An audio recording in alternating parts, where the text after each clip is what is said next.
You are listening to Beyond the Verse, a Star Citizen podcast.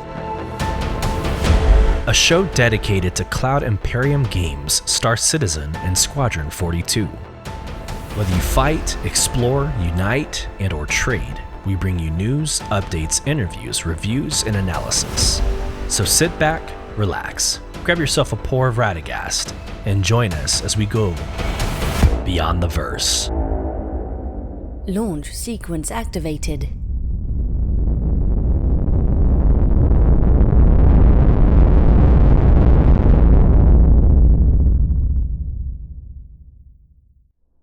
Hello, friends, and welcome to Beyond the Verse, Star Citizen podcast. I'm your host, Sulyce, and this is episode 83, Stanton to Pyro Transition.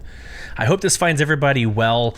It's been a little while since we've recorded. So just to catch everybody up, we recorded on November 1st. That was 2 episodes ago on that Friday. But 2 days later is when I recorded my episode with the Soul Provision Org leadership. And it's been about 2 weeks since I've recorded since. So it's been pretty hectic. We actually have 2 weeks worth of news, analysis, reviews, reactions on this episode. It's going to be exciting. Segments today include the Save Stanton event. That's actually the namesake for this episode. We're going to go through all the things between now and when 4.0 launches. We've got the November subscription promos from 2 weeks ago. We have a countdown to IAE, which starts on November 22nd. The Q&A Starlancer TAC patch updates. We're going to go through Inside Star Citizen's meshing forward. And we're also going to go through all of the economy updates, the quantum travel updates, and much, much more. This is a very, very jam-packed episode that I'm going to try to get us done within the next hour and 15, maybe hour and a half. So let's get started. We got some work to do. It's been a fun weekend. So like I said, we recorded last Sunday for like the org special. We talked about the future of org play and multiplayer game in Star Citizen, mainly because this past weekend I was at the Bourbon Trail. Now, if bourbon's not your thing, that's fine.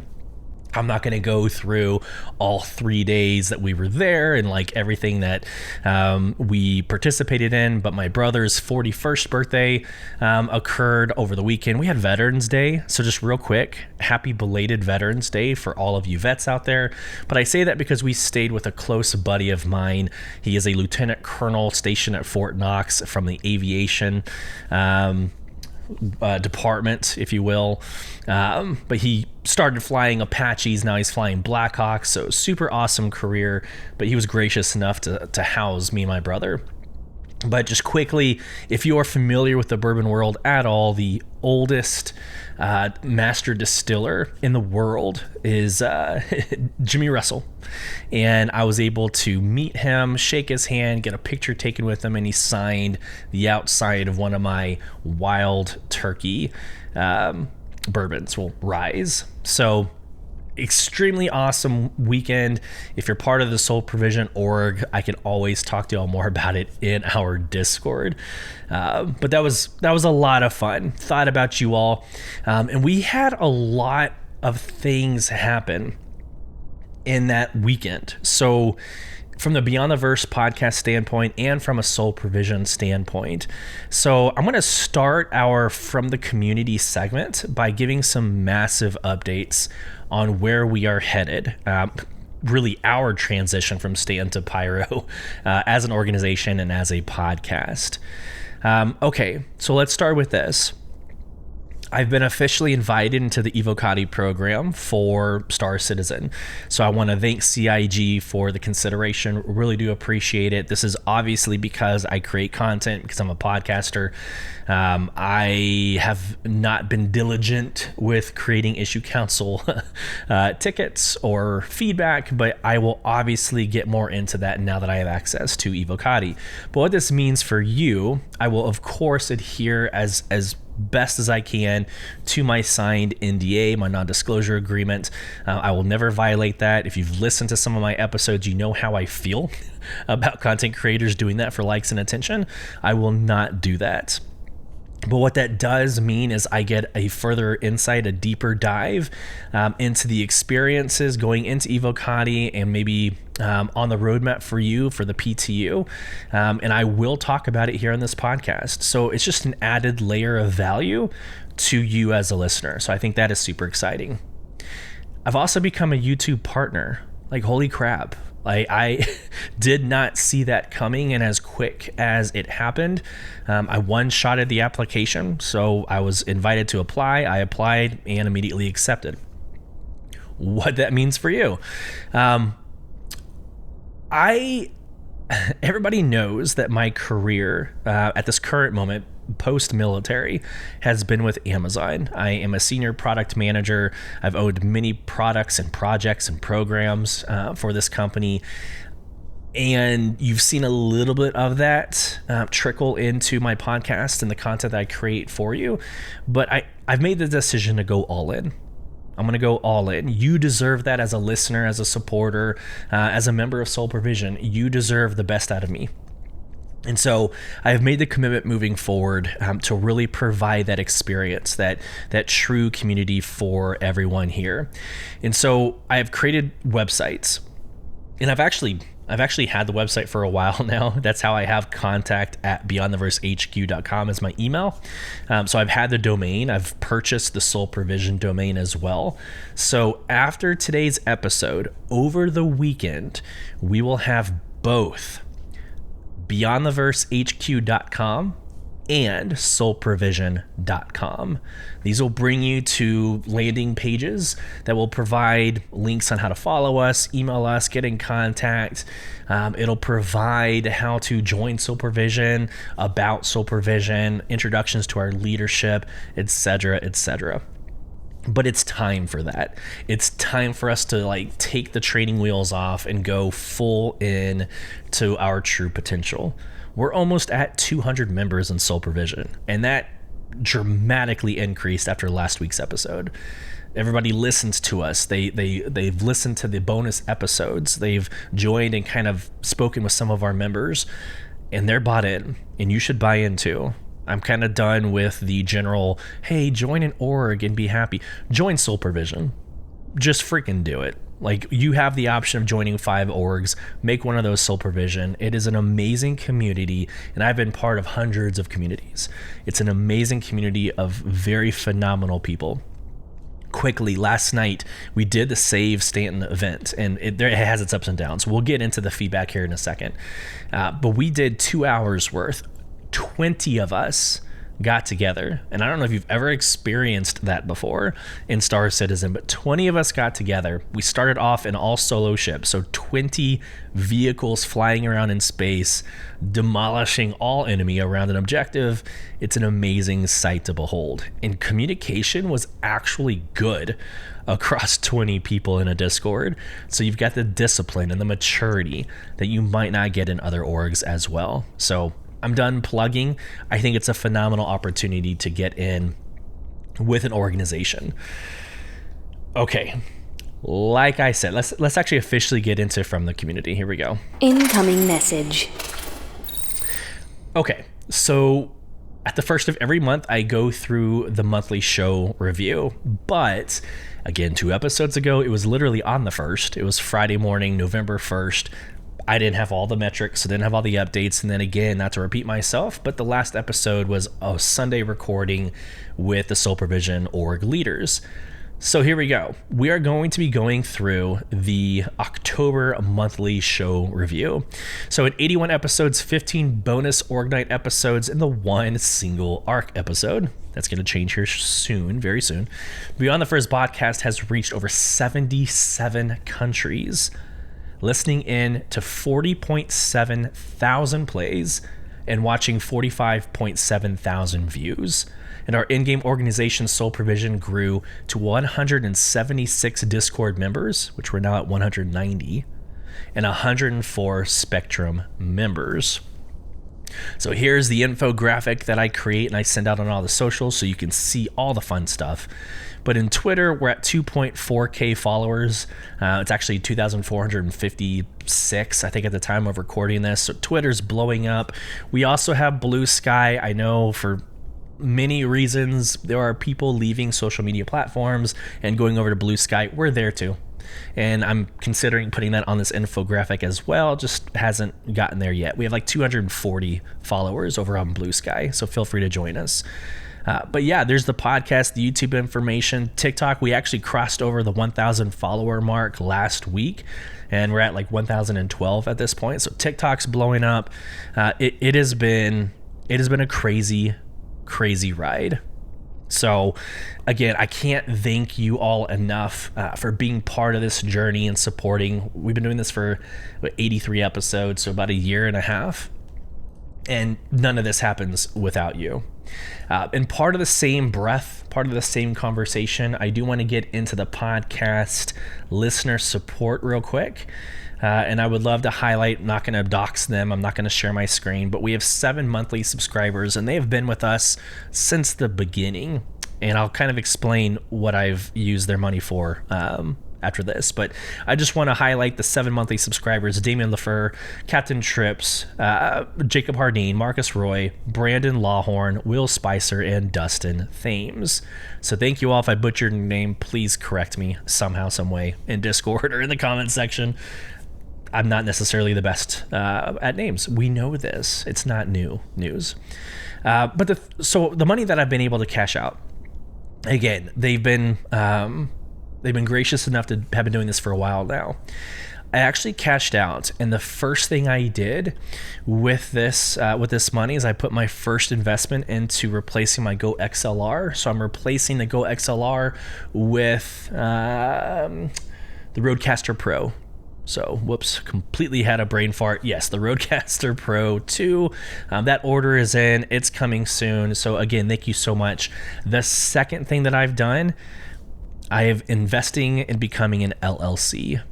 So, part of creating the websites, part of creating this main objective going into 2025, we're going to be creating a small business.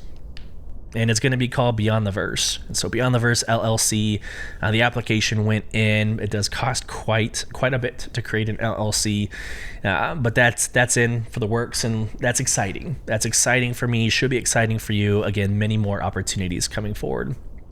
So again, I'm going to say it one last time. Thank you so much. If you wanted to support, go into the Spotify website. And there's also going to be other ways now that I'm a YouTube partner and the websites are coming online. There'll be more ways to support if this is your home for news, reviews, analysis, etc. Okay. Here we go. This week in Star Citizen. Again, we have 2 weeks to get through, but the majority of what we're talking about is here recent within this past week. So we're going to go through this past week's Inside Star Citizen. This week in Star Citizen, but we will not go through 2 weeks ago. So bear with me as we crawl through this. All right, so for this week, happy Monday, everyone. We thoroughly enjoyed going through all of your screenshots, videos, and the various reviews coming out of the PTU, especially from those of you getting behind the sticks of a Polaris or Star Lancer for the first time. With the recent Alpha 324 2A patch and a few hot fixes, we've seen some improvements in stability and performance, but there's still work to be done to get things where we want them. We'd like to give a big thanks to everyone who jumped into both the live and PTU. Our teams have been keeping a close eye, gathering data, and are actively working on additional fixes and improvements. We're committed to making this experience even better, and your support makes all the difference. Last week, we published the first edition of Comms Dive. We will go through it. A new series designed to dive into hot topics and ongoing discussions within the community. We were super excited to kick this one off, and your response has been fantastic. The community team is currently going through your comments and threads to prep the next round, so keep the conversations flowing. And last but certainly not least, we also announced the return of the Intergalactic Aerospace Expo coming November 22nd. For those attending for the first time, the IAE is a celebration of the vehicles of the verse, where manufacturers showcase their ships on a rotating schedule. Not only can you check them out at the in-game convention hall, but you'll also have the chance to take them for a spin yourself. Mark your calendars and get ready for the convention contests and ship-sized surprises. To the bullet points. All right, so on Monday, we did have the release of the MISC Star Lancer TAC Q&A. We will go through that here in a second. We did have a lore post on Tuesday for the Aegis Gladius. And then yesterday, Thursday, we had the Inside Star Citizen, that's server meshing and the meshing test, or the tech preview channel tests and updates. We're going to watch that together. It's about 17 minutes, and we'll react accordingly. But that's it for this week. So that's what you can expect on this episode. Okay. I guess now we're doing from the community. I had my tabs all jacked up, so bear with me. So that's what's happening this week. Let's go to the comment section, the polls. I'm not going to react too much. We got 2 weeks of comments, 2 weeks of polls to get through. I want to respect your time, so we're going to move hot and heavy through this. So let's go to episode 81. Let's go to the poll section. And again, that was the waiting game in Star Citizen, recorded on November 1st. I asked the question for IAE, what are you most excited for? Your options were attending the expo, pledge store ship sales, renting and flying ships, or other. Leave in comments. 40% chose attending the expo, so physically going to Microtech, New Babbage on Microtech, and going to the expo, seeing the displays, and I would agree wholeheartedly. 30% said pledge store ship sales, which is hilarious because that means 30% of you prefer to be out of game and on the website looking at the pledge store. 20% say renting and flying ships. I actually have never rented a ship during Invictus Launch Week or the Intergalactic Aerospace Expo, so I can't relate there. And then 10% of you said other. Leave in comments.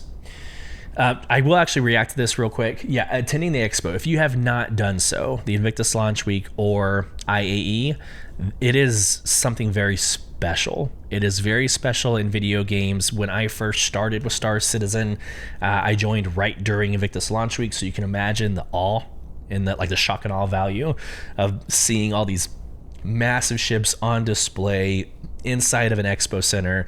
I remember role playing by myself, literally. I remember role playing, going into the expo, sitting down in one of the chairs and watching the holographic display or the briefing, going to every single sign and video posted on the walls and all the different infographics that are there. I remember going through it all and just being amazed at the game's scale. I hope you do the same. We will, for Soul Provision, we will have an org night where we go to IAE and we will walk in together. We'll take screenshots together. We'll just talk about our favorite ships and whatnot. So we will have an event as well with attending the expo. To the comment section. Okay. Spotify has kind of changed things up, by the way. It's now it's no longer Spotify for podcasters. It's Spotify for creators. And a lot of the user interfaces is different. So cool story. All right, let's get into the comment section. Give me 1 second.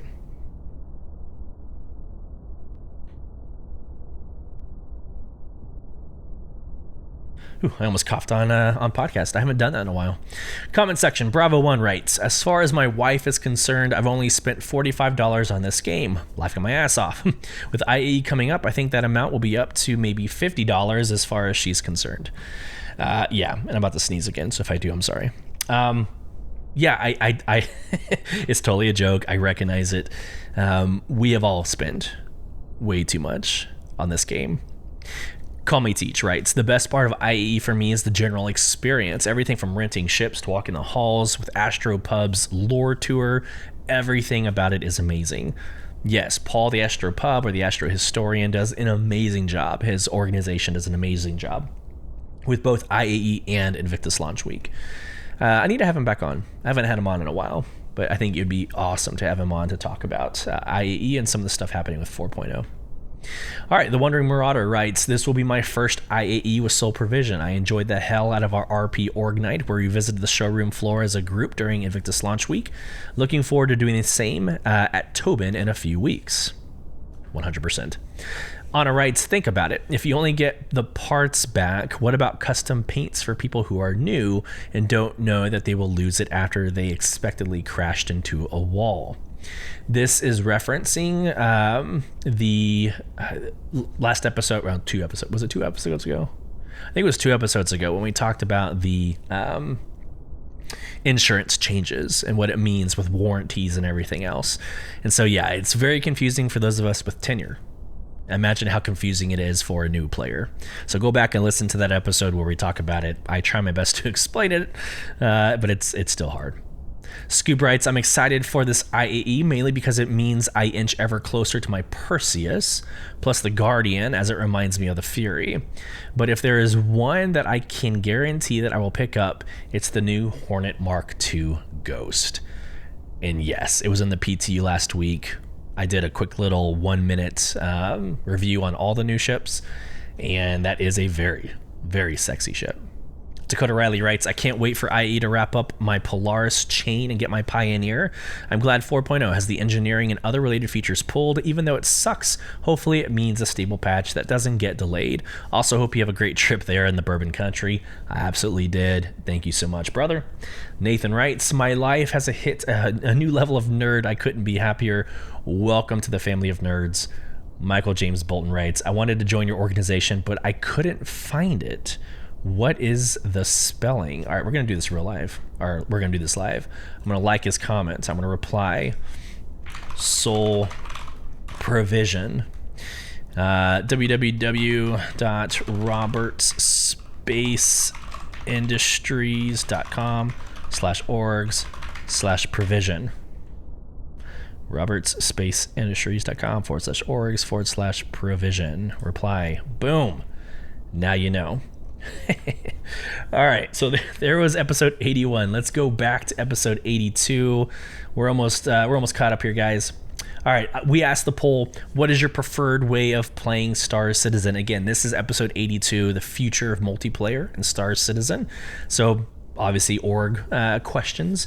We had the options of solo, a team, which is less than 5 friends, a squad, less than 10 friends, or a platoon, less than 50 friends, or the org, which is greater than 50 friends. And so this one was pretty straightforward. I mean, no one voted solo. No one prefers to play solo. And then a tie with 37.5% going to a team and a squad, so 5 friends to 10 friends. And then 25% voted for org, greater than 50 friends. To the comment section. We have 5 to get through. Okay.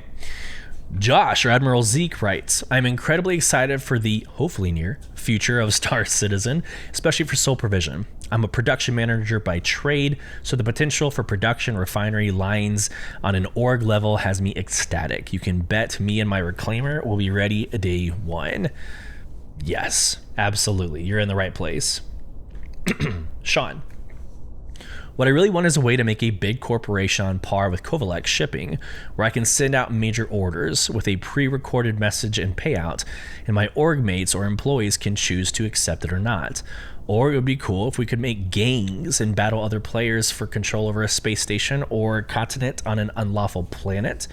And if they add space stations for players, I'm going to make Valerian and the City of 1,000 Planets and make a whole new spawn point. Those are some very good ideas, Sean. I almost said crazy, but like, those are good ideas, Sean. I think some of them are actually coming to fruition. The idea that you can create gangs and battle other players for control over a space station, that was actually briefed in Citizen Cons 1.0, where you will be able to fight other organizations.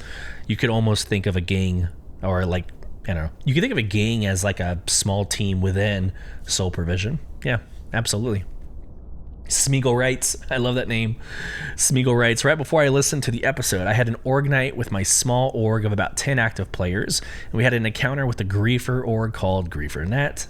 Together with a couple of our allied org, we formed a team of about 25 people and crewed a hammerhead with mini fighter escorts. We played for hours fighting with the griefers. It was some of the most fun I've ever had in Star Citizen.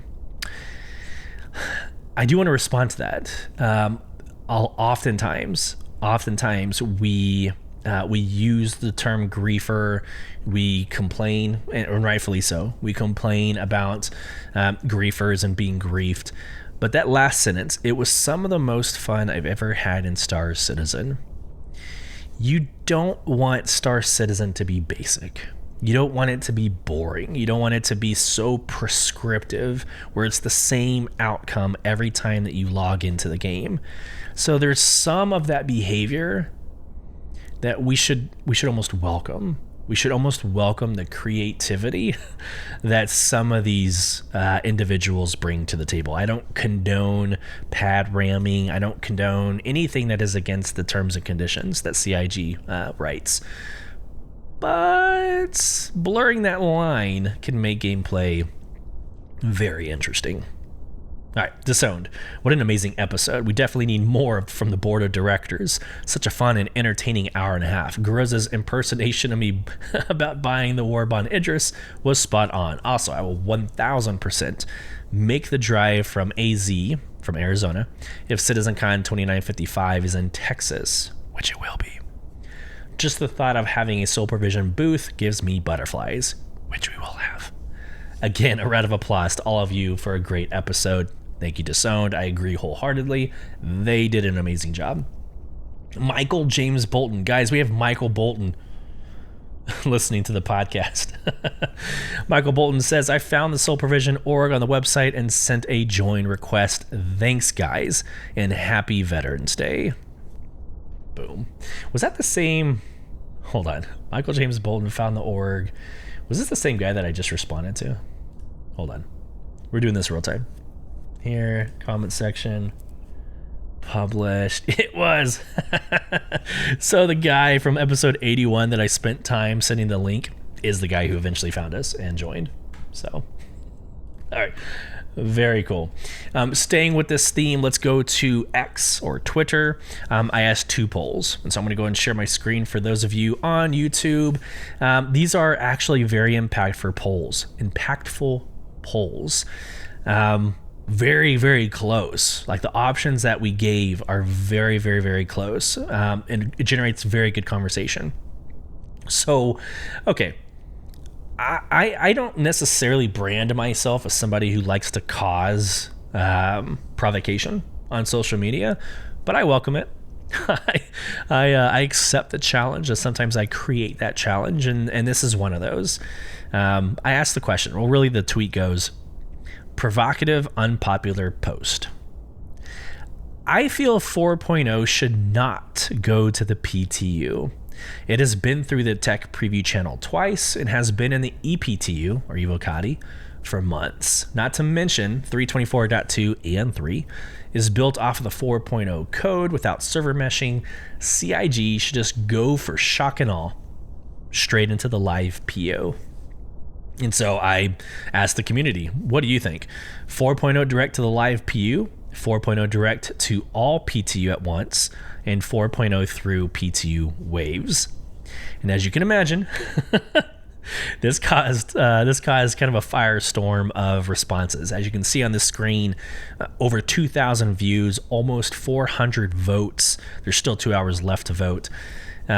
22 comments, so a very engaging post. And again, you can see the results. So 37% agree with me. Just take 4.0 directly to the live PU, which we know at the time of recording this is not going to happen. They actually already said that they're planning on wave 1. So that's not going to happen, though I really wish it would have. And then right behind that at 34.3% is business as usual. They want 4.0 to go through all the waves, wave 1, wave 2, etc. And then 28.7% say 4.0 direct to all PTU. So no waves, just straight to the PTU for all testers to get everybody's hands on it. What a close poll. That's a very, very close poll. But I think the spirit of my question, let's go with that. The spirit of my question, the spirit of my poll is, okay, yes, while it's true that we need to test the shit out of Pyro out of 4.0 because we can't afford another 3.18. It needs to be, especially with server meshing, completely different tech. We need to make sure it works. Through all the tech preview channels and everything else that's been happening, it's still not enough. We need more hands on it. And right now the proposed build is a 2 to 2 to 380 build. So we've done harder in tech preview, but that's what they're kind of trying, they're landing the plane on. We need to test that out. We need to test it out. We need to break it. We need to slowly put people, a quantity of people in. And so, I recognize that where that is true, CIG is missing an opportunity for shock and awe. There is just way too many. Like Evo Kadi doesn't have NDA anymore, like at least for this current build. So we're getting social media content creators for like and attention. You've got all these videos and spoilers, and I mean, heck, CIG is using their content in Inside Star Citizen. So why not do that? Why not just go ahead and make all the content? So you've got all of that kind of ruining the shock and awe. You've got, now it's going to go through all the P2 phases. By the time this eventually hits live, who's going to care? Like, we've already done it. We've already made jumps. We've already been in Pyro. Are you telling me that you're not going to go into Pyro when it hits PTU? You've been asking for Pyro for 3, 4, 5 years, sometimes more, sometimes longer. And you're not going to take the opportunity to go through the PTU. You're going to watch videos on YouTube. You're going to go in yourself, and you're going to go to Ruin Station, right? And you're going to experience it. So when live hits, yeah, it might be fun to jump with your org for the first time, which is what we're going to be doing. But then it's like the newness is already worn off. They're missing an opportunity to really rip that Band-Aid off and say, hey, brand new game, basically. Brand new game, boom. It's live for everybody. Go experience it and have fun. So I have mixed emotions about this poll.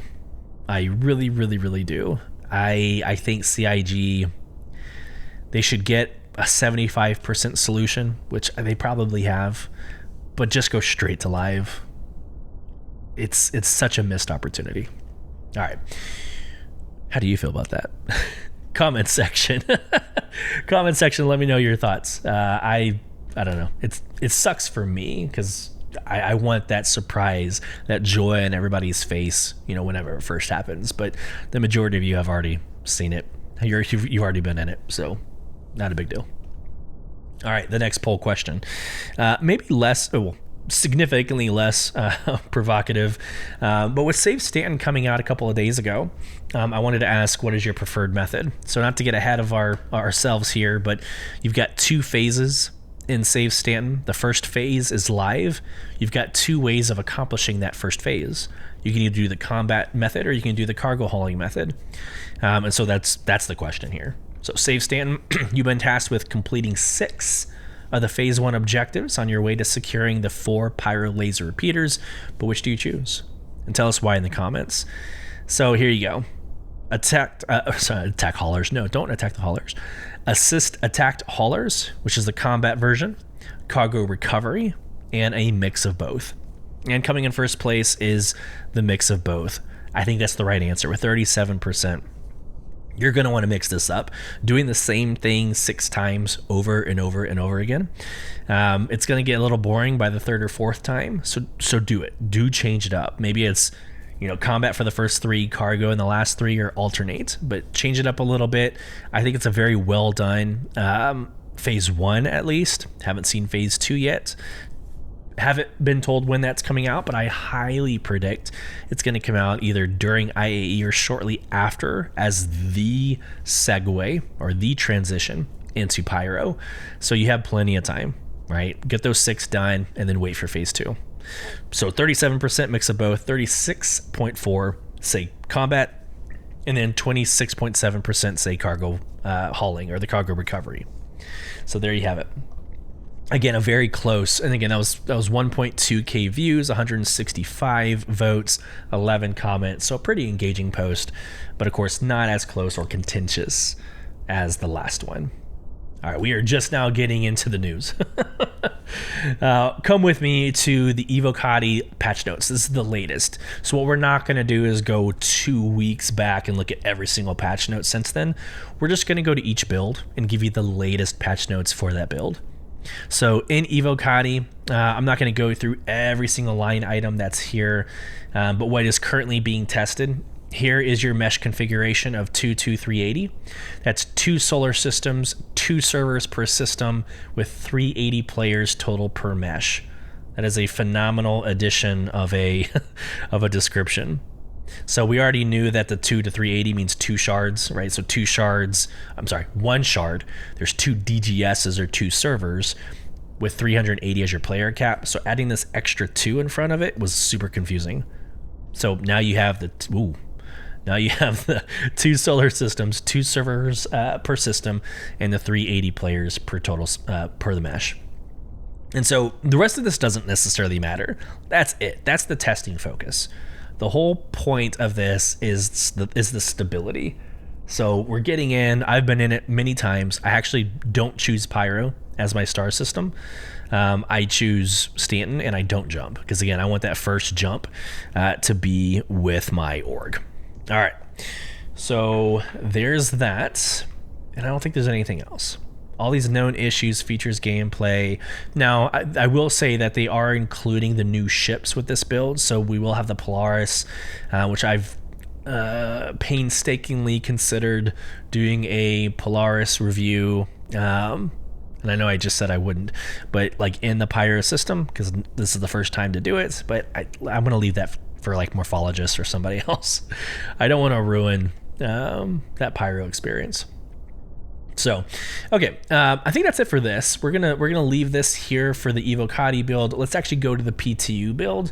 So 324.3, this one's a little bit bigger. So right now in the PTU, looks like everybody has access to the Polaris, the Starlancer Max, the Crusader Intrepid, the Anvil Terrapin Medic, the F7CR, the F7CS, which is the Ghost and the Tracker, with an Anvil Terrapin having a new standard and polish. So super exciting there. This is all the fun that we can expect, hopefully, within the next couple of days. Again, IAE starts November 22nd. My assumption is that 324.3, which is the IAE patch, it would probably come the day before, maybe a couple of days before, with the expo hall closed off, obviously, until the 22nd. So there's really nothing else here. I mean, we could go through the features and gameplay, locations. There's reduced audio mix, volume of planetary wind. Thank you, because that was obnoxious. Yeah, so I think we're going to leave that. There's already a polish pass for the Polaris. That's kind of funny.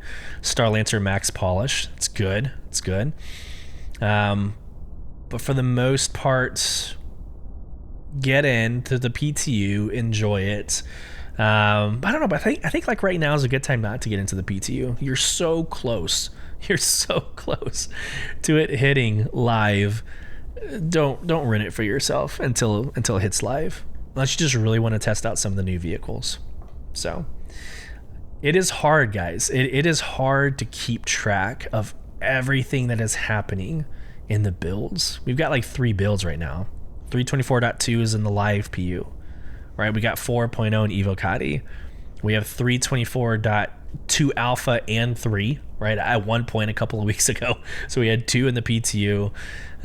Just insanity, pure insanity of what's going on. So I'm doing my best to keep you all updated. If you follow us on social media, specifically X or Twitter, I try my best to give you the most up-to-date information as soon as it drops, but I have a life too, right? Like I'm working and I'm with kids and everything else. So I'm doing the best I can. All right. We are going to go back 2 weeks. We're going to go back 2 weeks and we're going to look at the subscription promotions. I'm going to do this very quickly because this is old news at this point, but it's important nonetheless. So here we go. A Dyson chairs. Done. Moving on. I'm kidding. I mean, I'm not kidding about the items, but yeah, let's just go through it quickly. All right. 20-sided die. So for all current Centurion level subscribers, you're going to get this 20-sided die. It's literally a plush. Like, it's huge. It's a huge thing. It fills up an entire chair. So in-game Dungeons and Dragons sessions are probably going to be happening at some point. Crusader accent chair. So for the Imperator level subscribers, you get this Crusader accent chair. I think it looks nice. Ergonomic. RSI accent chair. This one looks cush as hell. The RSI accent chair, this is what you can buy from the pledge store, but this almost looks like a gaming chair. If you have ever flown first class in like a modern airplane, that's exactly what this kind of looks like. It looks comfortable, very comfortable. All right, so we also have in the pledge store to buy, we also have the Anvil accent chair. And this is very minimalist. There's not even like arms. Was there arms on this other one? No. So the Crusader accent chair and the Anvil accent chair don't have arms. That's not very comfortable in my mind, but you can buy that as well if you wanted to do that. And then, of course, you can buy the pack. If you wanted to go onto the subscriber section of the pledge store, you can buy all 3 as well. So if chairs are your thing, go buy yourself some chairs. Okay, here are the prices. So the die is $3. Again, free if you are a subscriber in that level. But it's $3 for the die, $5 for the Crusader chair, $5 for the RSI chair, $5 for the Anvil chair, and then if you want the chair pack, it's $12.75. Vehicles of the month, the A1 Spirit, which I love that vehicle, good bomber. And then you've got the C1 Spirit. So a couple of Crusaders, which we'll talk about the Intrepid here in a little bit. And the hate towards the Intrepid, but here is your A1 Spirit and your C1 Spirit. So there you go. We're going to move on.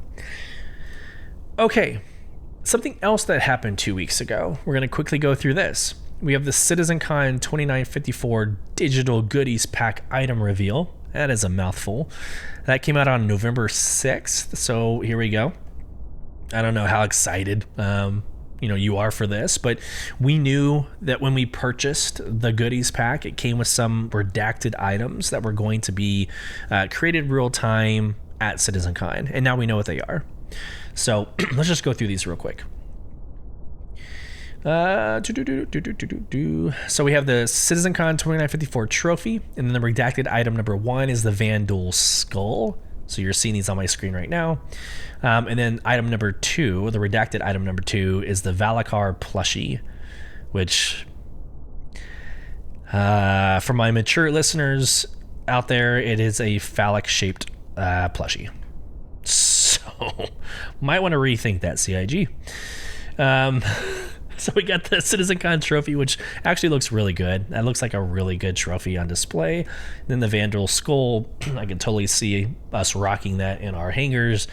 And I don't know if I want to address the worm in the room, but there you have it. And guys, I'm not a pervert. It's pretty it's pretty obvious. All right, let's move on before I get in trouble. Countdown to IAE. This is ongoing. It's like it dropped a couple of days ago or anything, but there's a landing page for the Intergalactic Aerospace Expo. At the time of recording this, we are 7 days, 3 hours, and 28 minutes away from the event. And of course, when you get into this video, they immediately show you the Polaris. This is the quarter, or the quarter of the Polaris. From my understanding, Invictus Launch Week rotates between planets, right? So every year you kind of have to guess, or there is a schedule, but you predict where Invictus Launch Week will be. The Intergalactic Aerospace Expo is always in New Babbage. It's always going to be in Microtech. So you're going to go there. That's great. It's a Tobin Aerospace Center. Excuse me. You're going to test fly over 150 spaceships and vehicles for free. The RSI Polaris will make its debut, and there'll be new vehicles that we still don't know about yet. And then we're going to pick up special edition vehicle paints and in-game items, so more money to spend. Get excited. Let's just scroll through this real quick. We got a video to watch. Let's go. Hopefully it's not too loud.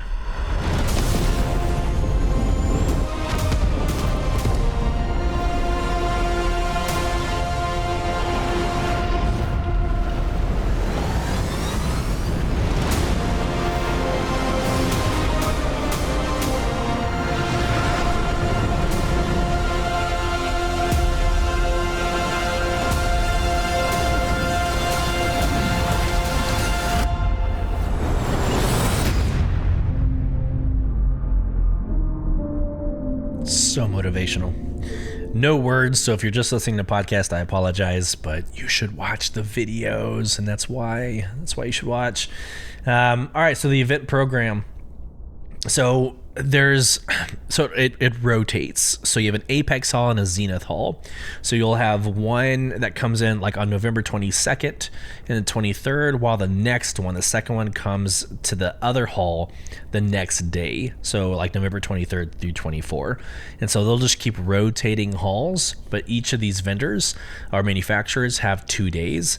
So you can see my screen. I'll quickly go through and probably screw up most of these names. Yeah, I'm totally gonna do this. This is my brand. So all right, November 22nd through 23rd, we've got the Crusader Industries and Tumbrel. In November 23rd through 24, we have Aegis Dynamics. November 24th through 25, we have both Mirai and Misk, which is basically the same. Misk is the performance line. No. Mirai is the performance line for Misk. November 25 through 26, you have Gaddock, Apoa, Banu, and Asperia. November 26 through 27, RSI. So I'm pretty sure November 26 through 27, RSI, that is your Polaris day. I wonder if we're going to get the Polaris like on day one. That's interesting. I wonder if when 324.3 drops, those that have the Polaris will have the Polaris, or if they're going to wait until the RSI day to release the Polaris. I actually don't know. I don't know the answer to that. Okay, November 27th through 28, we've got the Argo, Consolidated Outland. My God, I think that is Greycat and Kruger. That logo is very consolidated. So you've got Greycat, Kruger. November 28th through 29, some manufacturer called Drake, never heard of her. November 29th through 30, we have Origin, heck yeah. November 30 through December 1st, we have Anvil Aerospace. And then, of course, December 1st, we have the Best in Show, to include weapons and armor. So the Best in the Show, that was voted on over the summer. We have access to buy the packs, so I recommend buying the pack because it's going to come with coins, trophies, posters, whatever the agreed upon event items were with the paints, and that is the best chance to get that grouping of ships. So there you go. With every single marketing event or publication, we also have a Spectrum post to go with it. There's nothing really new or provided by Niku. It's just a regurgitation of what we just discussed. So dates and ways to save the date, and subscribe to the IAE newsletter. So make sure you're doing that as well. Also, stay tuned to all things Soul Provision and Beyond the Verse, because I will be doing something every single day during IAE. So get excited there. Moving on. I'm making sure we're staying on top of the timing here. All right, we also had the Misk Starlancer TAC Q&A. So what I want to do and what I've done in the past is kind of go through just quickly. I'm not going to read word for word or every single question with every answer, but something that sticks out. If you've had the chance to go through the Starlancer Max, actually I can show y'all. Let's do that. Hold on. I'm going to do this real time. I'm going to go to my Twitter feed, and I'm going to actually pull up the video of... I did a walkthrough of the Starlancer. So that is... Okay, I want to save that as well. So the video of the Medic, the Terrapin Medic, Crusader Intrepid, the Ghost, and the Tracker. We're going to watch that here in a second. But I want to bring up my Starlancer Max walkthrough. Here it is. Okay. So let me share my screen for those of you on YouTube. Let's go. Let's go here. That was very loud. All right, here we go. So here's the walkthrough of the Max. Very beautiful. This is less than a minute. I do it for TikTok purposes, but an amazing, it's your typical Misk chrome outside. Now we're walking up the ramp.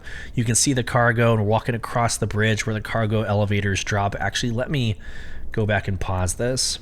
So here. All right, so here's the cargo. It's a great space. You can actually put a vehicle in here as well. So a vehicle up the middle. You can put the 32 SU boxes on the left and the right. So a good solution there. Now here is the catwalk where most of your cargo is going to go. It's a very neat idea. You can drive through it from the left to the right or port to starboard. So it's unique in that sense. A lot of storage here as well. Let's keep going. You enter in kind of the navigational space. So to your right is an elevator. To the left is the collar, and then straight ahead you're going to see the armor room. So there you go, the collar. Here's the armor room. Turn around, going up the elevator. All right, so you turned right, and here you have the evacuation or the escape pods, which is pretty typical. You have 4 of them. The cockpit is freaking solid here. I love this cockpit. So again, straight ahead, you've got the pilot seat, co-pilot seat, then you've got your 2 support on the left and right. This is a very good cockpit. In very true MISC fashion, horrible visibility. You have this basic like slit in front of you. If you've ever flown the whole C or the whole A, it's the same visibility, and you're really far back as well. So you're pretty far back. You don't really get to see over in front, and again, that slit in front of you to look through is pretty obnoxious. So that's the one downside to the ship. Let's turn around, walk through it. We're now getting into the recreational room. This is actually pretty cool. So you got a pool table, a bar. Again, this is set up for 4 people, but you got your fun kind of recreational space. As you come through here, this is your habitation space. So right in the center of the room, you've got 4 habitations plus the elevators. So here's your habitation. Very, very, very tight. Very not a lot of space to move, but you got 4 of those. Walking through, this is cool. So in the far back, you've got this amazing engine room, right? This is your engineering room. You've got these awesome, it's very much like the Hammerhead. So you go into the back of the Hammerhead and you got those 2 cylinders that are blue, almost looks like blue fire or blue lightning. The Starlancer Max kind of has a very similar aesthetic, but it's orange. So again, you're seeing it on my screen. You have these orange tubes of fire. It's a very cool room. Very cool room. And then that is basically it. I think I get in it and fly. Yep. Cool. Yeah, it's a beautiful chrome. Boom, there you have it. So the reason why I wanted to show you this, not because I have ADD and we were talking about the TAC, but I wanted to at least compare the difference. So you have what you just saw, and then what we're about to see in the Starlancer TAC. So we have a reason to believe that the Starlancer TAC is more than likely coming during IAE or towards the end of this year. Again, reason to believe. We have nothing committed to just yet. But here we go. Can you please explain in more detail what the quad launchers and remote operated missile turrets are? Can you please describe the firing arcs of each turret? Do any of the TAC's turrets have an overlapping firing arc? What does 2 size 4 twin linked weapon actually mean? Is that 4 times the S4 weapons or bespoke weapons equivalent to 2 S4 weapons? So you can see why I'm not going through all the answers. Just if any of these questions interest you, check it out. Will the Starlancer's computer capacity allow for the 2 dorsal remote turrets to be bladed? Bladed is in reference to AI blades, meaning controlled by computers, not by humans. What armor does the TAC have compared to other vessels of its size, and what countermeasures does it have? How will the Marines leave the Starlancer TAC? Are there crew-controlled mounted Gatling guns protecting their drop? Is the left container an ammunition feeder? If so, could it be recharged from the inside of the ship? Image below. That's a really awesome image. I love that. All right, does it actually come with a Fury?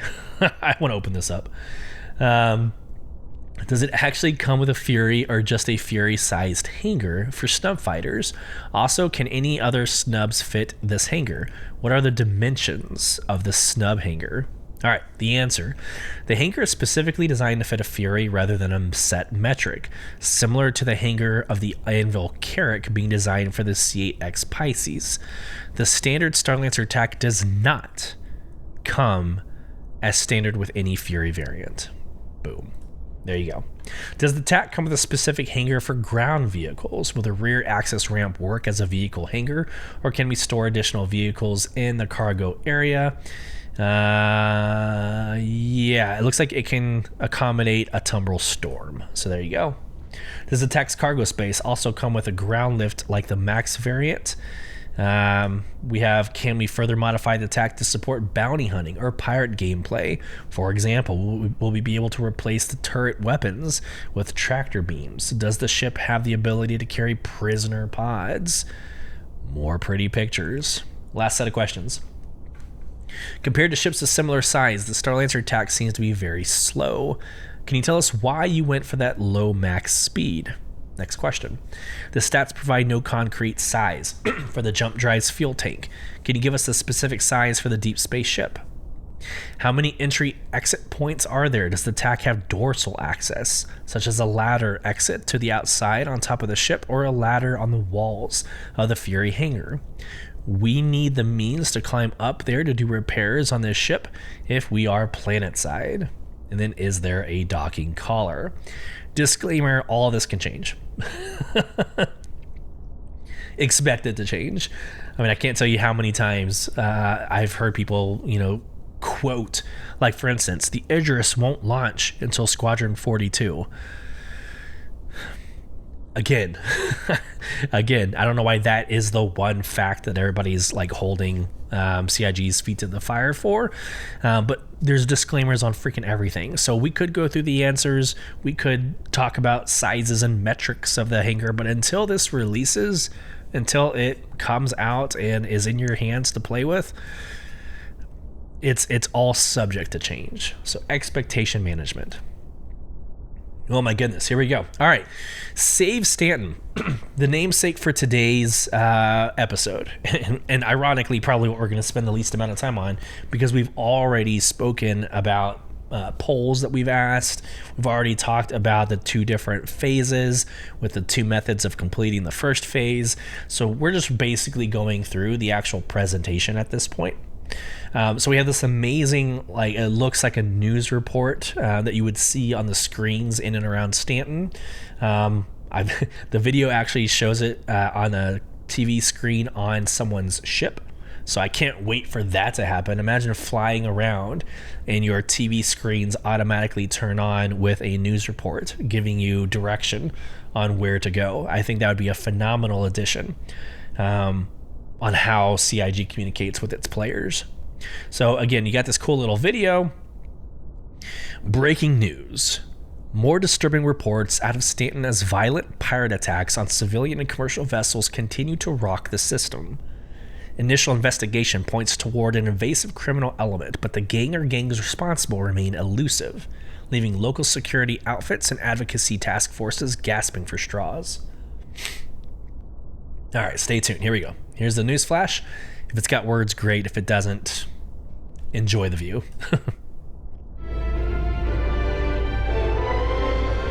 Violence continues as another civilian vessel has been ambushed just moments after leaving a station in the orbit of...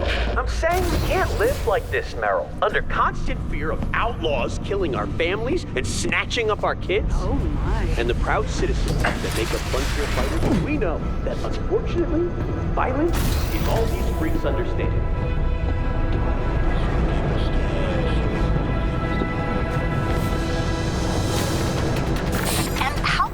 Frontier fighters be sure the perpetrators of these attacks are from the population. All of this heinous, primitive behavior.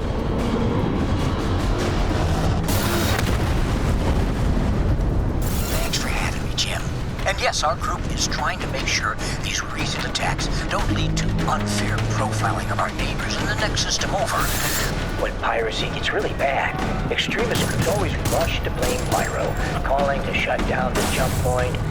Let us not paint the people of an entire system with too broad a brush.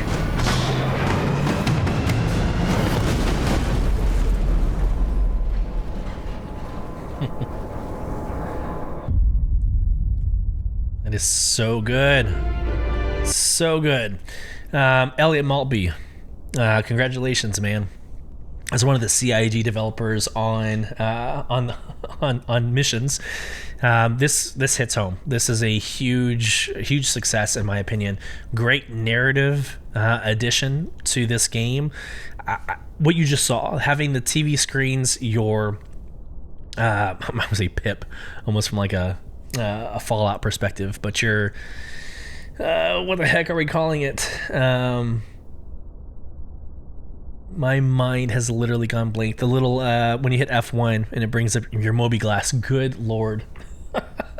That happens way too often. Your Moby Glass turning into like a mobile TV screen and having the news flash, appear on your wrist.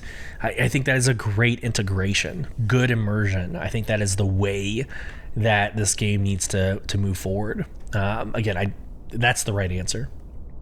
Here's what you can earn in the Save Stanton event. There's 2 Pyro laser repeaters. And so Elliot Maltby did respond to one of my posts over on X. This is not just a skin. It's not just a livery or a paint job for an existing laser repeater. It's going to have its own attributes, its own metrics. So it's not just aesthetic or cosmetic. So you're going to want to do this. You're going to want to get these weapon systems because it'll be your one chance to get them. So straight from the article, take on a series of narratively rich missions in this massive in-game event. Stave off unknown attackers and get to the bottom of the mysterious wave of violence before it gets even worse. Complete each mission before Alpha 4.0 launches to secure exclusive Pyro laser repeaters. You've got 2 size 2 Pyro laser repeaters, 2 size 3 Pyro laser repeaters. And we don't know anything else. There's no metrics or KPIs on these, but just know that these are what they look like. The first phase is live, called Chaos in the Space Lanes. Quickly, an unknown criminal outfit continues to sow unrest in the Stanton system, attacking civilian transports and populated stations. As the death toll rises, local authorities remain stumped.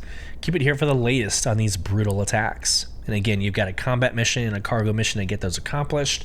And like all events in the game, it comes with vehicles being uploaded into the pledge store that you can buy.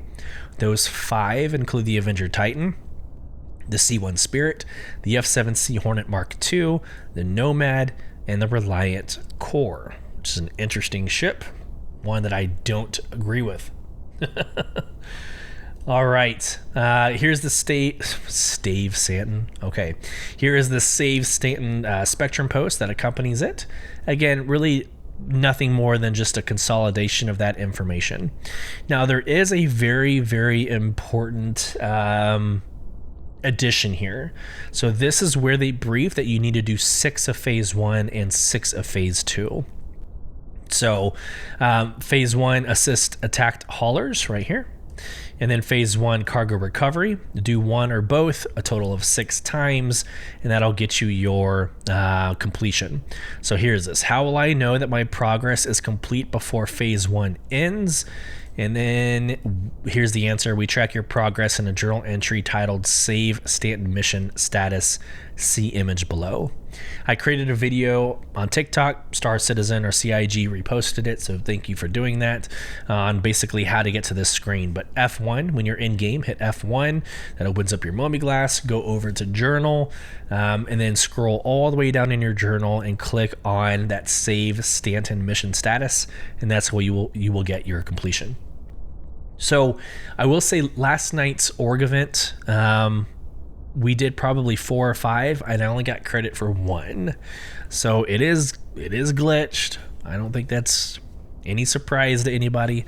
But I had the banner that said successfully complete, but then I went back and checked, and I went from 3 out of 6 to 4 out of 6 after 2 hours of doing it. So just stay on top of it. Make sure you continue doing it until you see that 6 out of 6. So there you go. Okay, before we get into like the 4.0 communication strategies and the updates with economy and quantum travel, just really quick, I wanted to share the video I made about the other ships in the PTU. So we just showed you the Star Lancer Max. I made a very quick 1-minute video on the other 4 ships. So the Terrapin Medic, the Crusader Intrepid, the Ghost, and the Tracker. I'm going to pause it on the Crusader Intrepid and respond to that, and then we will move on. So without further ado, sharing my screen. Let's go. That's super loud. Let's go ahead and just turn that way down, and let's go.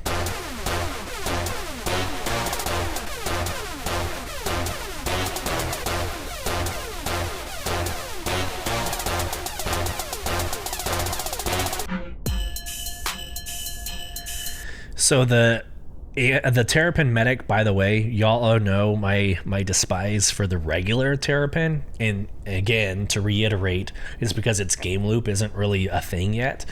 This is a Terrapin I can actually get behind. It first off looks really awesome on the outside, but that interior of the medical bed, it just looks great. It looks like it's very well done.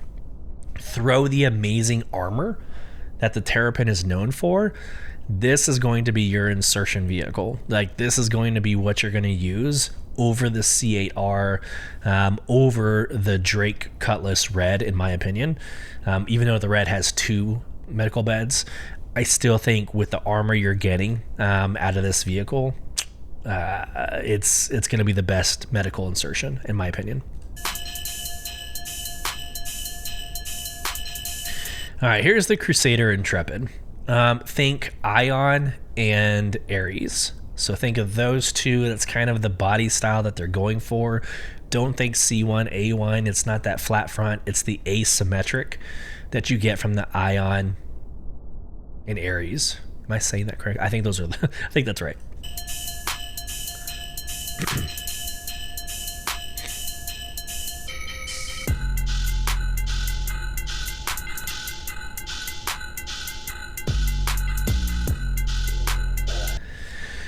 Okay, this is considered a starter ship. All right, so keep that in mind. It's considered a starter ship. There are better starter ships, I just hands down. So first off, I'm not a fan of the asymmetric. I think the asymmetric is interesting. It's not necessarily a bad thing. I am an RSI, like, symmetric kind of, I don't know, Star Wars, Star Trek kind of fan. They don't have a lot of asymmetry in those movies and those TV shows, but this is, I don't know, I don't like the asymmetry on the Crusader ships, but it doesn't look bad. In my opinion, it doesn't look bad. Here is the problem aesthetically that I have with it. You have the asymmetry to offset. Like, think about the Ares and the Ion, how big and massive those cannons are. One being a laser cannon, the other one being a Gatling gun. Massive weapon systems that you see, like, right here. Look how tiny this thing is. Like, this is like bringing a Swiss Army knife, like a pocket knife, to a gunfight. So you have this asymmetry to offset this tiny little pistol that's attached to the ship.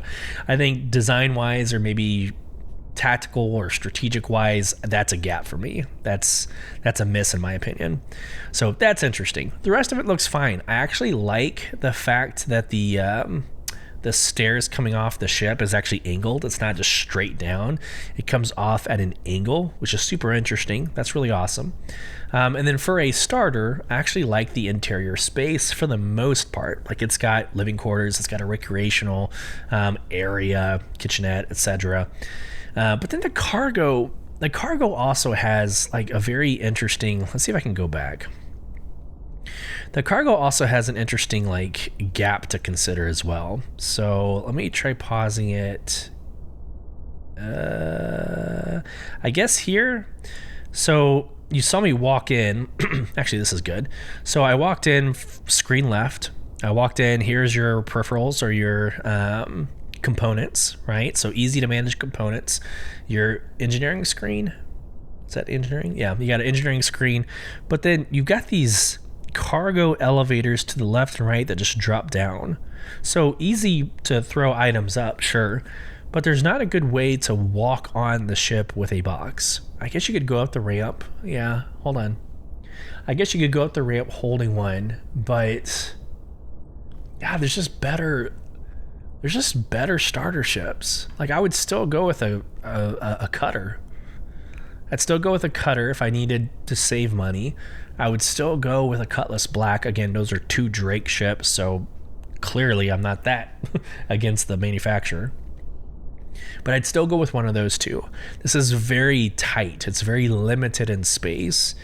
So I think the interior, you're not really getting your money's worth or the best bang for your buck that you would be getting out of a cutter or that you would be getting out of a Cutlass Black, in my opinion. But yeah, so let's go back even more. I do like this interior, like the recreation area. I say recreation, I mean the living arrangements.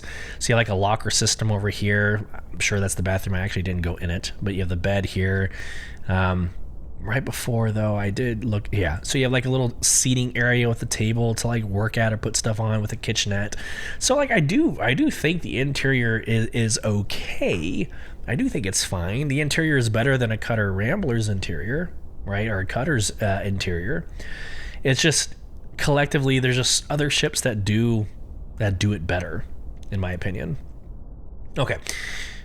A lot of hate though. A lot of people hate the shit out of this ship. So it's just funny. It's funny to watch people's animosity. It's a starter ship. Get over it. Like, I hated the Sulyn. The Sulyn is my least favorite quote unquote starter ship. It's horrible to give new players to try to fly upside down or like laying on your back. It's super weird. It's very wonky. So there are worse starter ships. I don't know. Just don't like this one. All right, let's keep going. I want to fast forward here. Okay. The next are the Hornets. So here's the Ghost. Very sexy. Which is not a new ship.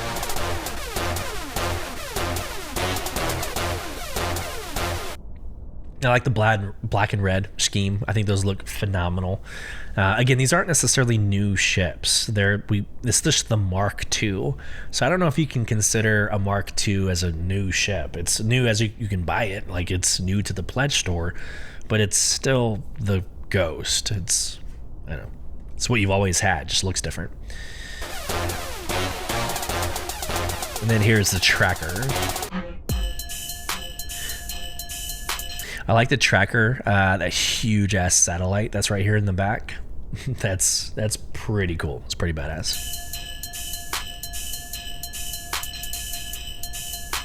So there you are. I'm gonna leave it on this screen for a little bit. Not a bad lineup. Now, what you didn't see here is the Polaris. You already saw the Starlancer Max. That was in an earlier PTU patch. But these are the 4 that came out a couple of days ago. Not bad. Not bad options. Again, the Terrapin Medic is good. That is a good ship. I will more than likely add one to the fleet. But these other 3, not so much. I do like the Hornet Mark II's overall aesthetic. They look good. They look like what you would see in modern day, like, I don't know, in modern day, like the U.S.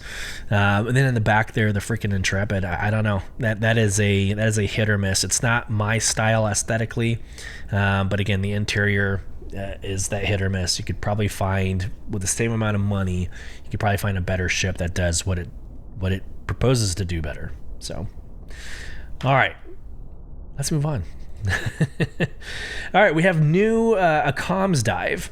So this came out November 8th, kind of hit the socials pretty hard. Everybody shared it, very excited about it. But in another effort to be even more communicative, CIG is proposing this new endeavor. So the Star Citizen Comms Dive, I'm just going to read it verbatim and we'll get into the news that came with it.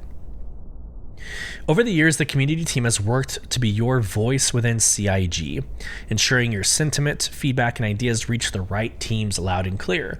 This also involves hunting down info and providing direct updates to you, whether through a Spectrum post, support article, monthly report, or an episode of Inside Star Citizen. That's how features like Patch Watch came to be, offering a closer look at updates that might not appear on the public roadmap. However, Patch Watch focuses on patch-specific deliverables, and we see plenty of opportunity to extend this to more general topics. Today we are happy to introduce Star Citizen Comms Dive, or SCCD, a new series that'll focus on diving into hot topics and active discussions in the community. Much like the Patch Watch, this series won't follow a fixed schedule, but will drop when we have something relevant to share. This is a bit experimental, but we're excited to help enable discussion around the development of Star Citizen and find space to share news or updates that don't necessarily warrant an entire announcement. In many ways, the community team is quite similar to all of you engaging and inquiring on Spectrum, but we're lucky to know exactly where developers sit and have access to bug them for these kinds of quick answers. While we can't respond to every comment or thread, we're certainly listening and sharing your insights internally. Your engagement is a huge part of what makes this project special, and Comms Dive is another way for us to recognize the importance of your discussions and keep the information flowing. Thank you for the incredible energy you bring to this community. As always, your feedback, even on this initiative, is appreciated. All right. So in this article, we're getting close on time. I told you I'd promise an hour and 15 to hour and 30. So if I say something that interests you, go in and check it out. Again, this is under general. So go to Spectrum, go to general, and it's one of the latest on November 8th. So in this comms dive, we got fire weapons groups. I actually am going to read that in just a second. Fire weapons groups, precision targeting, cave exploration and 3D maps, full screen mode, Vulcan development and DirectX, global illumination, Gray Cat industrial rock inventory and trading terminal, mining pods and freight elevators, Polaris point defense cannons, navigating jump points as a group. So all that is super important. I am going to read fire weapons group to you just because I struggled very, very much with all the different back and forths of what was true and what's not true. And then when I got into the live PU, all of my mapping was jacked up. So I was actually firing off my left trigger because I have joysticks. I was firing off my left trigger when it should have been my right. And then I didn't know how to switch between weapon systems. So here we go. Fire weapons groups. In Alpha 324.2 PTU Wave 1, we adjusted the weapon grouping system to streamline controls. This change aims to bring input parity between first-person shooter, turret, and ship controls for new players, while reserving RMB for precision targeting. We appreciate the feedback and have since updated the system in Alpha 324.2 PTU Wave 1 to allow direct firing of gun weapon groups 1 to 4 independently. Know that this is still a work in progress, especially regarding EMP and QED QIDs. We're committed to improving usability and ensuring your feedback shapes the final product. Here's my advice to you. My advice to you is to go into Arena Commander, go into Free Fly, and just figure it out. I know that's obnoxious, and I also hate that advice because it's so absolves me of any responsibility or due diligence, but that is the best advice. Go do that. Go into Arena Commander, Free Fly. Your actual movement shouldn't have changed, but figuring out how to go between your different your weapon groups is going to be very crucial, especially with the safe Stanton event. You're going to want to figure that out quickly. So there's really nothing else on here that really moves the needle. I mean, I will say navigating jump points as a group. You can jump as a group of more than 40 players. Wait, you can jump as a group of more than 40. Yeah, of more than 40 players at once currently. I don't know if they meant to say less than 40 or more than 40, because that's very odd to say that you can do more than 40. You can do more than 45. What? Usually try to put a ceiling on there, no more than 40. Anyways, so yeah, you just have to all be pointing at the same jump point, obviously at the same time. It's almost like group jumping, like quantum drive jumping. You have to be pointed and calibrated appropriately. So you have to make sure you're all doing it at the same time. But yeah, the rest of this is interesting. I just don't think we have to go through every single line item. while we're here talking about new things, we have a patch watch, and this one is important. So the Alpha 4.0 patch watch, the Balancing Act, quantum travel, and economy overhaul. So let's go through quantum travel real quick and the economy overhaul. We'll just read it very quickly and respond to it. So quantum travel in 4.0. Before diving into what the second update of quantum travel covers, let's clarify that it doesn't include changes to spool and calibration time, which are scheduled for a later update. Since spool time, how quickly your ship shifts from SCM to nav mode, plays a critical role in combat balance, we're approaching it carefully to avoid unintended impacts. For now, spool time remains primarily determined by the ship archetype settings from a previous update. After reducing quantum travel times overall in 324.2, 4.0 introduces new variations in maximum QT speeds, acceleration rates, and fuel consumption based on each quantum drive's grade and class, while ensuring balanced performance across all drive sizes. Each quantum drive now has 3 core properties, fine-tuned for this update to enhance performance and strategic options. Number 1, maximum quantum travel speed. 2, acceleration rate to reach that maximum quantum travel speed. And 3, quantum travel fuel consumption.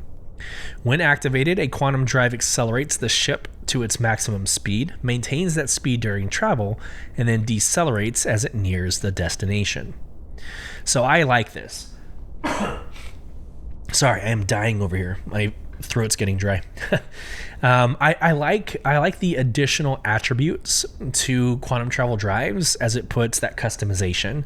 You can tailor your component to be the type of gameplay that you want. And I like that idea. Maybe you don't really care so much about quantum fuel. Maybe you're a space whale and you have a lot of money to spend, so you don't care about refueling when you want to. And just going heavy on travel speed and acceleration. You can do that. I love the idea of having this modification. The economy overhaul. Actually, first off, tell me your thoughts on the quantum travel update. I've seen some interesting reactions to it in the community. Some are hyperbolic. Some are, not really founded in facts. So just make sure that you are reading up on it. And don't think the worst. I do think the modification and the customization on all components, not just QT drives, I think all components should have that level of fidelity, in my opinion. The economy overhaul. All right, here we go. I'm going to go quickly. As mentioned when introducing previous economy updates, keeping the in-game economy balanced is crucial to ensuring a fair and enjoyable experience for everyone. This ongoing process requires careful adjustments, especially as we gear up to add Pyro, a high-risk, high-reward star system. To support this, we're releasing a major overhaul of the in-game economy that will impact almost every aspect of Star Citizen, providing a more cohesive and sustainable framework for your journey through the verse. We started with ship cargo manifest balancing, taking steps to address the most extreme cases. For example, finding a whole sea full of Widow can happen, but it'll be a rarity, bringing us closer to the balanced trade system we envision. Next, we rebalanced the prices for vehicle components and consumable weapons. For example, missiles and bombs are now significantly more expensive to better reflect their power. Make each deployment of your A2 count, as the power of a Moab now comes with an investment that matches the immense destructive force. We also rebalanced quantum and hydrogen fuel prices to account for the quantum travel adjustments mentioned above. These updates are designed to create a more authentic experience, especially for all you long-distance cargo haulers out there. FPS gear received similar treatment, with price adjustments also touching on ammo, weapon attachments, and consumables, ensuring that these essentials fit the overall economic balance. We reworked the code of every mission, old and new, to align with our updated effort versus reward mechanic, ensuring a balanced experience across the board. This also covers special in-game events, which will offer a higher reward compared to regular missions. We looked at all of the commodities in the game, including their prices, what boxes they're available in, where players can sell them, their price elasticity, and how available they should be. We then adjusted and in some cases completely reworked them to create a better and more fluid trade experience. This will keep trading gameplay more competitive, no matter what size of cargo ship players are running. What size of cargo ships players are running. There you go. These changes affect every shop and every commodity in the game, benefiting traders, salvagers, and miners alike. We've also categorized commodities into hauling grades to suit various ship sizes, making trade routes more rewarding and specialized. The list of rentable vehicles was also updated, for example, with the Banu Defender and the Misk Freelancer Max. For Pyro, we focused on the high-risk, high-reward concept with new minables and unique rewards within contested zones. Pyro outposts are now filled with contextual items suited to the harsh environment, along with rare items for those brave enough to explore the system's most dangerous reaches. This includes a new Pico knife holder. That's cool. We made all these changes because our goal is to keep progress wipes to a minimum after this update. Keywords, after this update.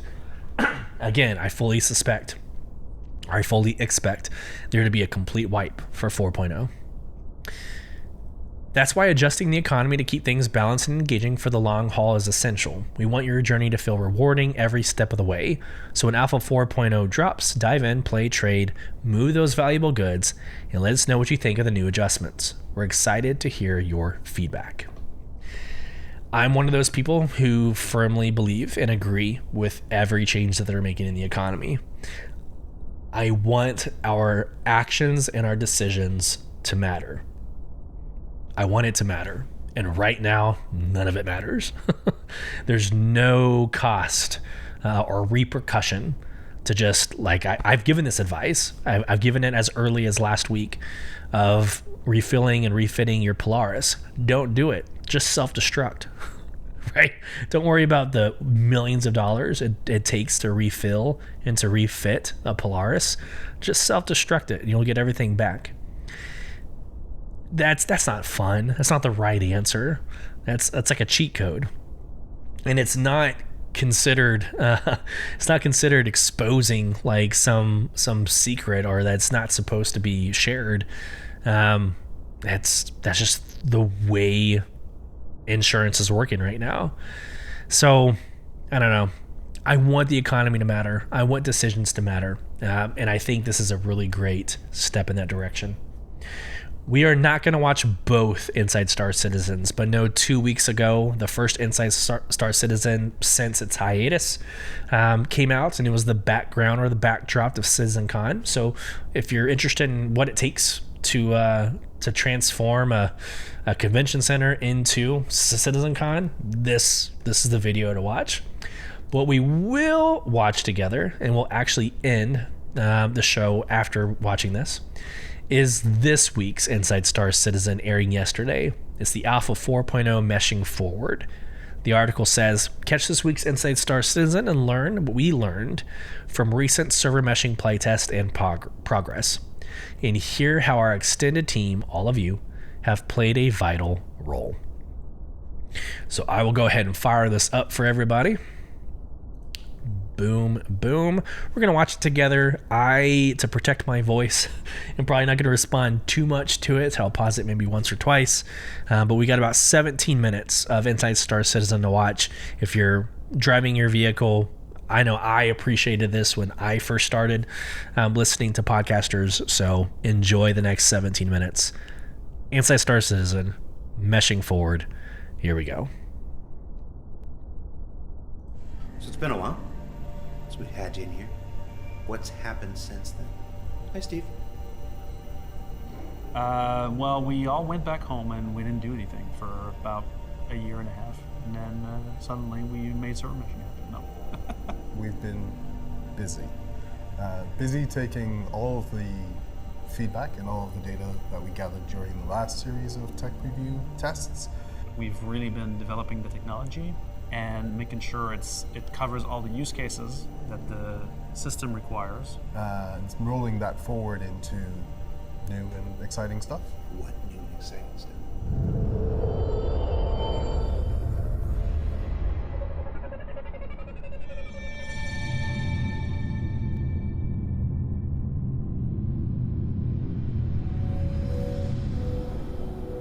Ok, jump point detected!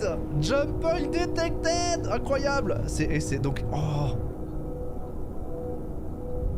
You probably noticed we are pushing player counts higher and higher as the weeks go by. Why did we do this with real players? Why don't you guys just script something or use bots? It never matches the actual real-time environment that players can actually represent. Putting real players in the build is the only way to really see the true depth of the troubles that we're in. We'll always start out with kind of a safe test at 100 players. So we verify here that we haven't introduced new crashes that would detriment the experience, and that the performance is on par with what we would expect for a single server with 100 players. Let that run and soak for like 30 to an hour, 30 minutes to an hour. And then once we've confirmed that that's actually functional, then we go to higher numbers. Initially, when we were pushing up to 500 players, that was putting a lot of burden on a number of systems. It's one of the reasons why we needed to replace our message queue. Where now we needed more parallelism into how we shuffled messages across the hybrid, because the amount of data that it has to shuffle is a lot higher than we expected. From what I understand, same mesh, so 250, 4 servers. Right now we're at 231 players. Making our jump to Pyro system. So we decided to take a couple of months out and completely rewrite it. We came back then with what you've heard us referring to as the replication message queue, or RMQ. So RMQ is a product of the UK networking team, so that's Clive Johnson, Dave Kaplan, Jordan Wood, Nathan Matthias, Santi Ortiz. Those guys, I mean, they really put their heads down, and I think they really delivered on something that is going to scale to the future. The intention of RMQ was to provide us with a more stable foundation. And going into the first test, because it being new code and it being written like specially for large volumes of messages, we expected it to perform better than NMQ. It didn't. RMQ is performing actually pretty good. The actual element that we identified back at the beginning of the year when we did our first server meshing test were actually solved, and we're now running at very fast speeds. But it revealed another layer of the onion. A lot of ships over here, so yeah, probably not working, which is too bad. And I have no idea what's going on. Oh, the FPS. Come on, come back to me. Load, load. We were disappointed that we were still seeing interaction delay. We were still seeing high latency. On the back end, we were seeing high levels of packet loss. You are clear to launch. Oh no, it's gonna lock me in. I might have to grab a smaller ship or something. Why am I locked in here? So this hangar might be busted. I just saw somebody else take off, so not all hangars are busted. That's not good. Interaction delay is caused by messages taking a long time to go through the hybrid. So when you press F to open a door or exit a ship, a message is sent from your client to the hybrid, then processes the message, and then sends it to a game server and back to your client. So this loop, when it's too slow and takes time, will manifest itself as an interaction delay. Now what causes interaction delay from the hybrid's perspective is when we basically have a traffic jam on one thread. So the application is using multiple CPUs, but at some point in our code, the way we're processing it, we will be all jammed on one. That will create a traffic jam, which will cause the messages to take a long time to do that loop, and that immediately creates interaction delay. When analyzing issues with interaction delay, we saw that everything that was going wrong was kind of focused in on where all of the code that runs NMQ was. So when we went to try and optimize that, we discovered that we're kind of in this dead end. We can't really figure out how to, with the structure of NMQ, improve it. So with RMQ, we kind of addressed those problems kind of at their root and really thought about how we can not end up in this dead end again. That is the jump point. So we are going to, oh, well, that is not the jump point. That is where we're going. Within that amazing visual, there is a delightful jump point for us to go through, hopefully. I'm not entirely sure if it's working. I know people were telling me, because it's in Evocati, which is a very early build of 4.0, sometimes it's not working, but we'll find out together. What we expected from that is that we would be able to achieve a much higher throughput, which it does. It can achieve that. But by optimizing that, we see what was behind NMQ that was also causing issues, that wasn't getting the opportunity to really like stretch its legs to the point where it was able to become an issue. NMQ was at a dead end, right? There wasn't so much we could do there, just to the nature of how that had been written. The game we were building at the time when that was written, radically different. It couldn't grow, it couldn't evolve. Exactly. It was limited in its nature. Our game is massively complicated. We produce so much data from everything, not just players, NPCs, from ships, from doors, from to elevators, to just everything kind of going on that the NMQ at least, and then the RMQ just like, no. So RMQ's focus was, yes, to immediately try and solve some of the issues we had seen, but also to provide us some room to grow. And right away, we noticed a distinct lack of parallelization when we update dirty messages. So a dirty variable is a piece of information or a variable attached to an object that hasn't been communicated to all other members of the mesh. The sync dirty stuff is just absolutely, it's taking up most of the frame. So where we were originally seeing, let's say like we have this amount of space, right? We were seeing like NMQ take up this much, and then like the rest of the network update taking this much. But now we're seeing sync dirty take this much, and the rest of the network updates take this much, and then RMQ just this tiny little sliver now. So we've addressed RMQ, but oh wow, that underneath all of this, there was this other problem that never really got the chance to generate that load. Oh, it's just closed. Huh.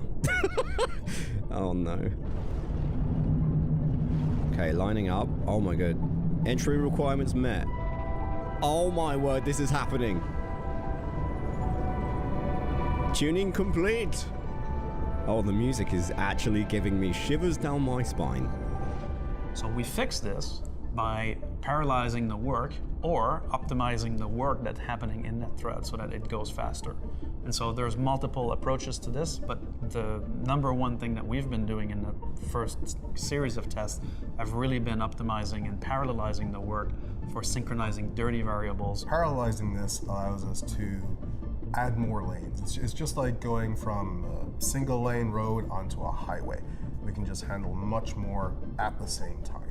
So the server needs to send out any change that happens to the game, you move, you shoot, and send it to every other client that can also see that entity. What happens is that then needs to go through every single client and go, oh, can you see this, can you see this, can you see this, can you see this? And then synchronize dirty state. That then is what produces the message that updates you. What's a really, really easy optimization to make there, especially at higher player counts, is we can just go, oh, every single client we can do at the same time. They're not modifying any data, they're just reading it, because that's what sending it out is. You're just reading the data. And reading the data means just reading the data, not modifying it, means that we can run all of that information at the same time. So with not too much work, we can get a really, really big optimization. Oh, okay. Opening jump point. Guys, what the heck, man? This is next level. Entering jump tunnel. After that first wave of parallelization, we've seen some immediate benefits. It's feeling really good. Server's feeling good. Knock on wood, no server errors so far, no crashes, stuff like that. So I appreciate that greatly. We started to see reductions in those key metrics for interaction delay and game responsiveness and packet loss. That was quite a dramatic exit, I have to say. I got very lucky I didn't just get slammed into one of these asteroids. Can you hear me? Jump if you can hear me. I'll jump again if you can hear me. Oh, nice, you can hear me, let's go. Things were showing signs of improvement. So you'll see that we pushed the player count up again. This was our first test going past 1,000 players. And pretty rapidly we ran into the next bottleneck, which was the binds. And a bind, in very simple terms, is effectively the connection between your client and your view of the game world to the server's view of the game world. So if I see a coffee cup on the table in front of me, it's because my client, running on my computer, has bound over the network to the server's view and knowledge of the existence of that entity. All right, so here we go with more FPS drops. Huzzah. It's primarily the medical area is terrible. Ooh, what is this? Open. Ooh, fuses. Down with your colony. In our game, we have a lot of entities. Last time I checked, Stanton was at well over 1 million in an average kind of game session, and numbers just get bigger and bigger as time goes on. Ivan said there were 1 million entities. That's like starter numbers, right? So, so that was just with Stanton. So Stanton, initially when we seed Stanton, so seeding is like just us putting all the initial state there. That is about 720,000 entities. I am at area 18. So now we're gonna have another experience. Oh my god. AI definitely feels a lot more variety. That's good. Looking good. Relax, pal. Just walk right through me. Jeez. After a little bit of soak time, so say a week, we see that very, very quickly grow to around 3 million entities per shard. So yeah, things grow pretty quickly, and like from there, we see things kind of continue to grow. This is kind of why we need like this big focus on like cleaning up entities and stuff like that. It doesn't just help the game; it also helps the network with the replication and the interaction delay.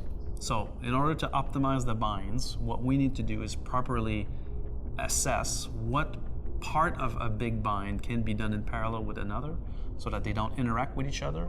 That allows us to go wide, use more lanes to go faster. The motorway is completely clear. We just can't get the things up the on-ramp fast enough.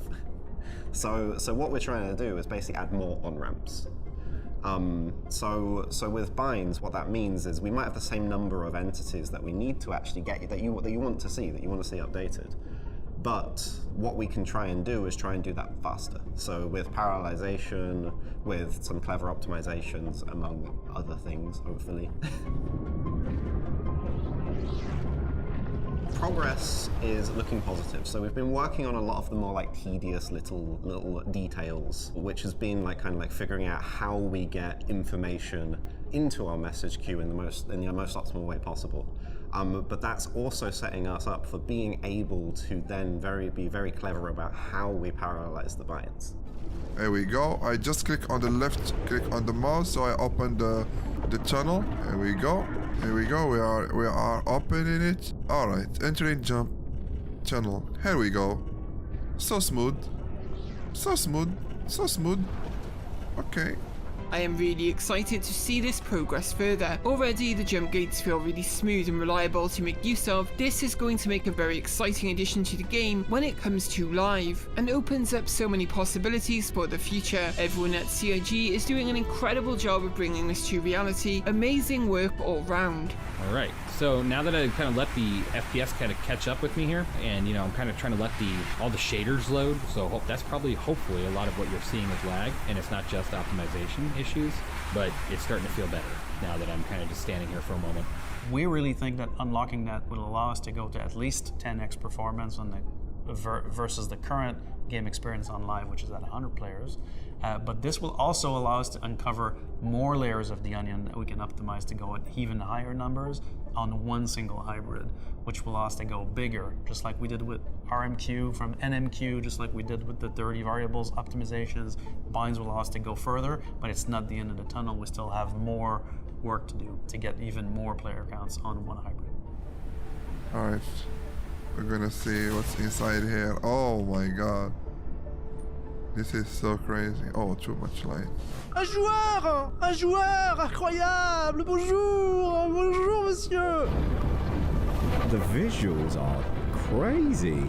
We want to push further, and the message from Chris is go as big as we can, as quickly as we can.